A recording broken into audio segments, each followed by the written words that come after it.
I'm gonna write my own red book and I'm gonna tell you why you should do it too. But before we begin, I'm gonna just show you how serious I am about this.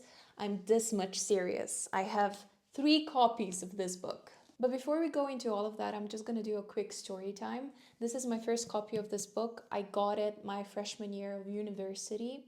And when I started reading it, I thought that this was a language that was not from this earth, and I could not understand really a sentence of this book. So I put that down and I was like, I don't know if I'm gonna read this ever. Moving forward a couple of years, let's say 10 years, I moved countries. This is a huge change for me, both externally and internally. This book calls to me again. I have the English edition now. I start reading it and it's making a lot more sense. It's actually making so much sense that it consumes me fully. And it feels like that this is a perfect book in a perfect time for me to be reading. Now, unbeknownst to me on a conscious level, I start writing these journals and I start drawing and painting pictures and images that I'm getting while I'm reading this book.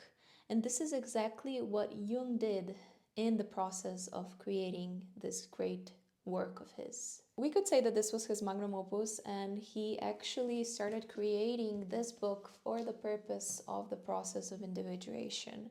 So he intentionally carved out a time and a space and the book that he created for a conscious conversation, dialogue, relationship with imaginary figures, with the individual and collective unconscious.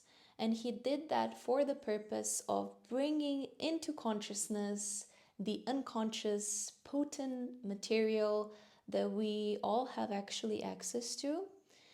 And he wanted to integrate that into a form that would be digestible and that would bring forth the knowledge, insights, and wisdom from the collective unconscious. And while doing research about his process of creating this work, I actually came to find out that he would advise his own patients to write their own red books. And I also came to realize that I was actually doing that in my process of reading this book. And if you want to join me and others on this process, there will be a link in the comments. I'm not affiliated with them, but I am joining their program and I think it's fabulous. I think there is strength in doing things in community, and I think that it's really crucial, especially for this time, for us to be delving in and making the unconscious conscious and seeing how we can live our lives on the individual and collective level with more integrity,